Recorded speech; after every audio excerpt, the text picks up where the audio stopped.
नमस्कार। आज हम कुंभा की सांस्कृतिक उपलब्धियों के बारे में चर्चा करते हैं। मेवाड़ के शासक महाराणा कुंभा केवल पराक्रमी योद्धा ही नहीं थे, बल्कि सांस्कृतिक उपलब्धियों में भी सर्वोपरि थे।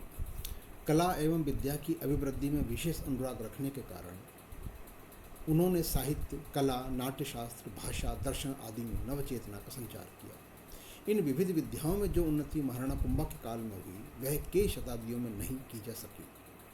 उनके समय के स्थापत्य के प्रति उनके कला प्रेम का प्रमाण है। वे स्वयं उच्च कोटि के विद्वान और विद्वानों के आश्रयदाता थे। इतिहास में महाराणा कुंभा का जो स्थान एक विजेता के रूप में है, उससे भी महत्वपूर्ण स्थान उनके स्थापत्य के संबंध में है। वस्तुतः कुंभा के समय में मेवाड़ में जितना निर्माण कार्य हुआ, उतना मेवाड़ के किसी राणा के शासनकाल में नहीं हुआ। महाराणा कुंभा स्थापत्य कला के प्रेमी थे।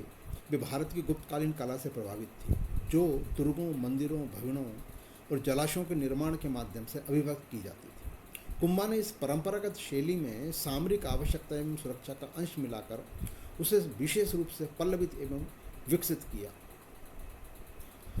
जहाँ तक सामरिक स्थापत्य का प्रश्न है, दुर्ग निर्माण का सर्वोपरि स्थान है। कुंभा ने मेवाड़ राज्य के विभिन्न भागों में दुर्गों का निर्माण कर मेवाड़ की सुरक्षा व्यवस्था को मजबूत बनाया। मेवाड़ के 84 दुर्गों में से 32 दुर्ग महाराणा कुंभा ने बनवाए थे। इन 32 दुर्गों में कुंभलमेर या कुंभलगढ़ का दुर्ग सर्वाधिक प्रसिद्ध है। अपने राज्य के पश्चिमी सीमा सिरोही के बीच के तंग रास्तों को सुरक्षित रखने के लिए नाकेबंदी की गई तथा सिरोही के निकट बसंती दुर्ग का निर्माण करवाया। उपद्रवी मेरों को नियंत्रण में रखने के लिए मचान का दुर्ग बनवाया। इसी दृष्टि से कोलन और बदनौर के निकट बैराट के दुर्गों का निर्माण करवाया। भीलों की शक्ति पर अंकुश रखने तथा उन पर राज का प्रभाव बनाए रखने के लिए भोमट के क्षेत्र में अनेक दुर्ग बनवाए। इन सभी दुर्गों के निर्माण में मेवाड़ राज्य की पश्चिमी, उत्तरी और दक्षिणी सीमा सुरक्षित हो गई। कुंभा में नए दुर्ग निर्मित करवाने के अलावा पुराने दुर्गों का जीर्णोद्धार भी करवाया। आबू में अचलगढ़ नामक स्थान पर परमारों का प्राचीन दुर्ग था। इस दुर्ग की सामरिक उपयोगिता को देखते हुए इसे नवीन दुर्ग में परिवर्तित करवाया, ताकि यहाँ से सीमांत भागों की सैनिक सहायता पहुंचाई जा सके। वास्तुकला की दृष्टि से इसमें स्वयं अपने निवास के लिए तथा सेना के रहने के लिए निवास स्थान बनवाए। इसके साथ साथ गोदाम और कृत्रिम पानी की टंकियां बनवाई। बुर्जों और द्वारों का निर्माण इस प्रकार करवाया गया कि शत्रु इस पर आसानी से आक्रमण न कर सके। इस दुर्ग के निर्माण में कुंभा ने सामरिक और राजकीय आवश्यकता को प्रधानता दी। कुंभलगढ़ का दुर्ग कुंभा की युद्ध कला और स्थापत्य रुचि का महान चमत्कार कहा जा सकता है। अरावली पर्वतमाला की पश्चिमी शाखा के छोर पर स्थित ये दुर्ग एक ओर तो सैनिक उपयोगिता और निवास की आवश्यकता की पूर्ति करता है, तो दूसरी ओर कुंभा की सामरिक योग्यता का ज्वलंत उदाहरण भी प्रस्तुत करता है। कुंभा ने अपनी पत्नी कुमल देवी की स्मृति में इसका निर्माण करवाया। इसका प्रमुख शिल्पी मंडन था। दुर्ग में लगभग 50,000 व्यक्ति निवास कर सकते थे तथा इतने ही लोगों के लिए पानी की आवश्यकता को पूरा करने के लिए एक विशाल तालाब भी बनवाया। दुर्ग के मध्यवर्ती ऊंचे स्थानों पर मंदिर, मकान और राजप्रसाद बनवाए गए तथा समतल भूमि खेती के लिए सुरक्षित रखी गई। दुर्ग को चारों तरफ से विशाल प्राचीरों और बुर्जियों से मजबूत बनाया गया। दुर्ग के सबसे ऊंचे भाग पर कुंभा ने अपना निवास स्थान बनाया, जिसे कटारगढ़ के नाम से पुकारा जाता है। दुर्गों की पहाड़ियों और घाटियों को मिलाकर ऐसा बनाया गया जिससे इसकी सुरक्षा स्वाभाविक रूप से हो जाती थी। यद्यपि अपने राज्य की सुरक्षा के लिए सुदृढ़ दुर्ग बनवाने में उसने अतुलनीय धनराशि खर्च की, लेकिन कटारगढ़ में बनाए गए स्वयं के महल पूर्ण सादगी लिए हुए है, जो कुंभा के त्याग में चरित्र का प्रमाण है। दुर्गों के बाद चित्तौड़गढ़ दुर्ग में कुंभा द्वारा निर्मित कीर्ति स्तंभ तो आज भी उस महान शासक का इतिहास बतला रहा है। वैसे कुंभा ने कुंभलगढ़ में जो कीर्ति स्तंभ बनवाया था, लेकिन चित्तौड़गढ़ का कीर्ति स्तंभ अधिक प्रसिद्ध है।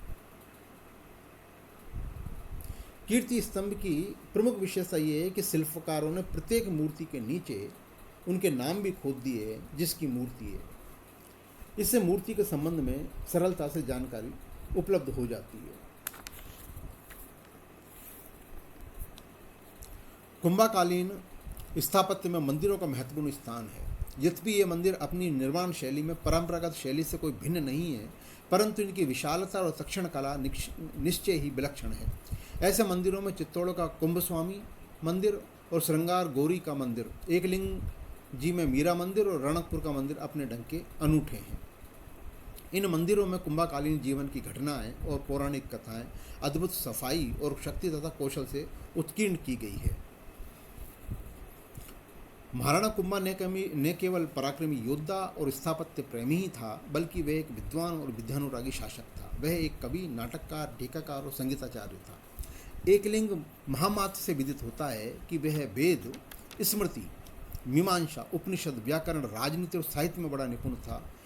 युद्धों एवं प्रशासनिक कार्यों में व्यस्त रहने के बावजूद वह उत्कृष्ट कविता की रचना भी कर लेता था। वह अपने समय का श्रेष्ठ संगीतज्ञ था। उसे संगीत कला का इतना व्यापक ज्ञान था कि कोई व्यक्ति उसकी समता नहीं कर सकता था। इसलिए लोग उसे अभिनव भट्टाचार्य के नाम से पुकारने लगे थे। संगीत के क्षेत्र में स्वयं कुंभा ने 3 ग्रंथों की रचना की, जिनके नाम संगीतराज, संगीत मीमांसा और रसिक प्रिया है। कुंभा द्वारा रचित रसिक प्रिया सुप्रसिद्ध ग्रंथ गीत गोविंद का भाषानुवाद है। कुंभा ने चंदी शतक की भी टीका लिखी थी। कुंभा एक नाटककार भी था और उसने 4 नाटक लिखे। इन नाटकों से प्रमाणित होता है कि कुंभा को मेवाड़ी भाषा के अतिरिक्त संस्कृत, मराठी और कन्नड़ भाषाओं का पर्याप्त ज्ञान था।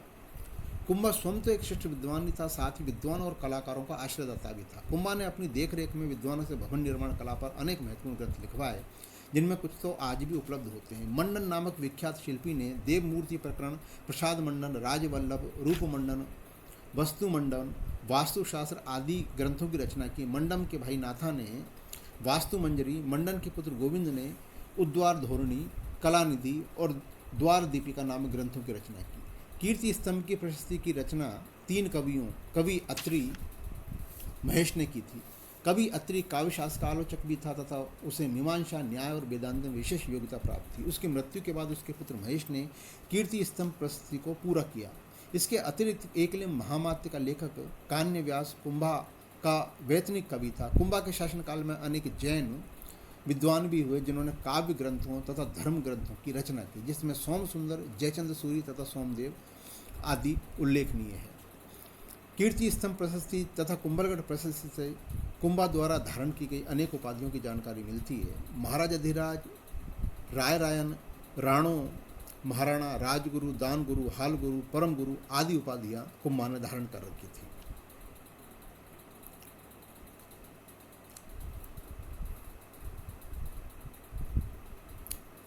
इन सभी का अभिप्राय यह है कि कुंभा एक विशाल सेना का स्वामी था और एक बहुत बड़ा शासक था।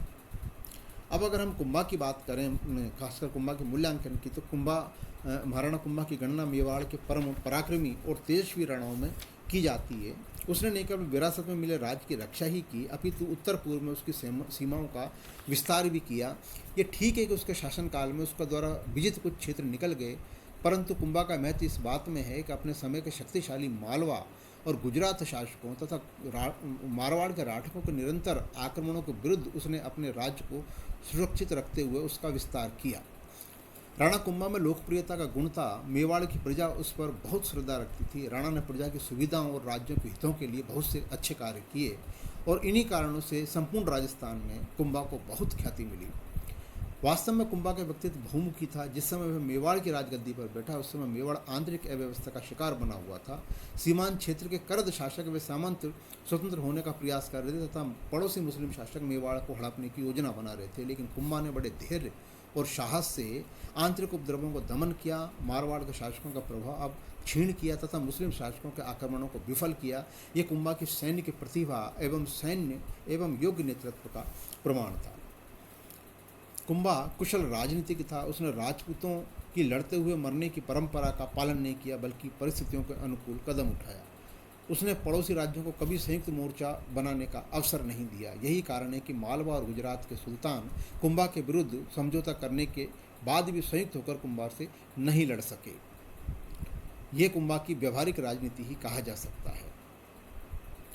उसने अपनी सुरक्षा व्यवस्था को इतना सुदृढ़ बनाया कि शत्रु अचानक आक्रमण करके मेवाड़ की स्वतंत्रता को कोई संकट पैदा न कर सके। उसने कभी अपनी मुस्लिम प्रजा पर अत्याचार नहीं किया।